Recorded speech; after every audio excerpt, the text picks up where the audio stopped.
បន់ស្លាប់ទៅកើតសុគតិមនុស្សណាធ្វើបាបស្លាប់ធ្លាក់នរកយល់ឃើញត្រូវឬក៏ខុសនឹងយល់ត្រូវទេយល់ត្រូវវិញហើយយល់ឃើញខុសដោយសារហេតុអីអត់ស្ដាប់ធម៌ចូលចិត្តស្ដាប់តែរឿងអត់ប្រយោជន៍មើលអ្វីដែលអត់ប្រយោជន៍នឹងទៅខាងខុសហើយអត់ខ្សែគប់កល្យាណមិត្តទៅខ្សែគប់បាបមិត្តអត់ចង់ឃើញប្រសងអត់ចង់សួរធម៌អត់ចង់សន្ទនាធម៌ទេចង់ទៅរឿងអត់ប្រយោជន៍ហើយចុងក្រោយបើសិនជាមួយថ្ងៃយើងនៅតែរឿងអត់ប្រយោជន៍នឹងសួរថាការធ្វើទុកក្នុងចិត្តការតម្កល់ចិត្តយើងត្រូវឬក៏ខុសខុសថ្ងៃទៀតខុសហើយបើហើយយើងបានរៀនធម៌ហ្នឹងទៅគ្រាន់បានពិចារណាអូការពិតមនុស្សយើងដែលរស់នៅនឹងសុខនឹងទុក្ខនឹងអាស្រ័យបុណ្យបាបដែលយើងធ្វើតាត្រូវទេបើហងៃមានសុខមានទុក្ខទេបើមានទៀនខ្លួនទុកច្រើនមានត្រូវគេជេរអីខ្លះហេមានហើយបើដែលថាយើងមានទុក្ខត្រូវគេជេរត្រូវគេថាឲ្យណាអាហ្នឹងវាជាផលរបស់បុណ្យឬផលរបស់បាបផលរបស់បាបផលរបស់បាបហ្នឹងហើយអាហ្នឹងយើងឃើញផលបុណ្យផលបាបយើងពិចារណាឲ្យចេញអញ្ចឹងហើយយើងអត់រៀនធម៌ថ្ងៃនេះសយគេជេរទាំងផឹកវាចេញតែរឿងសយហ្នឹងហេងវាចេញយ៉ាងវិញណាបងហើយសង្ខារបបួលដឹកនាំអ្នកដតីបបួលដឹកនាំបានប្រមាណទ្វាហ៎បងអ្នកដតីបបួលអំពីទ្វាទៀត2ទ្វាចុះបើខ្លួនយើងបបួលខ្លួនយើងបានប្រមាណទ្វាដែរ3ទ្វាទៀត3ទ្វាទៀតការបបួលហ្នឹងមិនមែនតែខាងអាក្រក់ទេណាបើខាងល្អក៏បានដែរពេលខ្លះ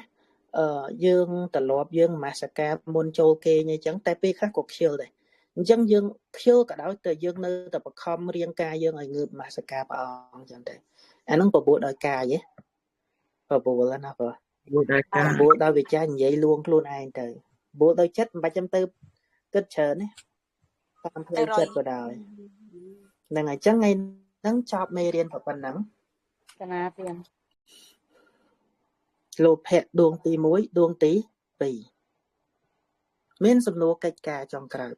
សំណួរទី1លោភៈមូលចិត្តទាំងអស់មានប្រមាណប្រកបដោយសោមនស្សមានប្រមាណមានប្រកបដោយឧបេក្ខាទៀតហើយពិតសោមនស្សមាន4ឧបេក្ខាមាន4ឆ្លើយឲ្យទៅមកទេសំណួរទី2ចូលបញ្យល់ពាក្យថាសង្ខារអ្វីជាសង្ខារចិត្តដែលឈ្មោះថាអសង្ខារិកមានន័យថាដូចម្ដេចហេតុដែលនាំឲ្យការទិដ្ឋិយល់ឃើញខុសមានអីខ្លះខ្ញុំឆ្លើយសំណួរឲ្យផ្ញើចូលគោរពកិច្ចការយើងហ្នឹងតែបងកណាទៀតអញ្ចឹងថ្ងៃហ្នឹងចប់ប៉ុណ្្នឹងឯងមានតែគេសួរសំណួរអីទេបង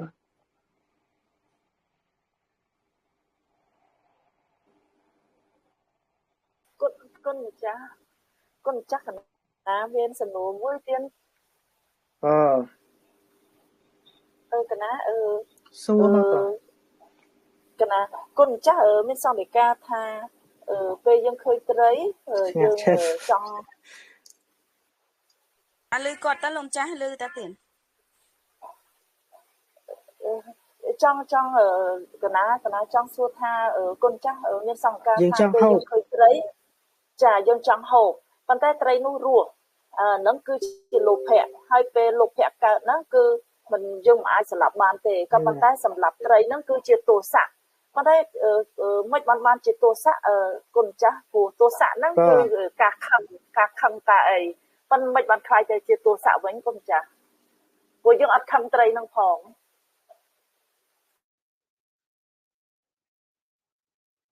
ចលៃហ្នឹងបើសិនចលៃហ្នឹងតាមរបស់ខ្ញុំមកពីគាត់មានទោសៈបានមានចិត្តសម្រាប់កើតបើអត់ទោសៈអត់សម្រាប់កើតទេខ្ញុំប្រហែលជាសម្គាល់ថាទោសៈហ្នឹងតតខឹងចេញជារូបជារាងហើយបើតិចទៀតនៅពេលដែលយើងរៀនទោសៈហ្នឹងបានយើងឃើញថាទោសៈហ្នឹងអាការខឹងខ្លាំងក៏ទោសៈខឹងតិចតួចក៏ទោសៈ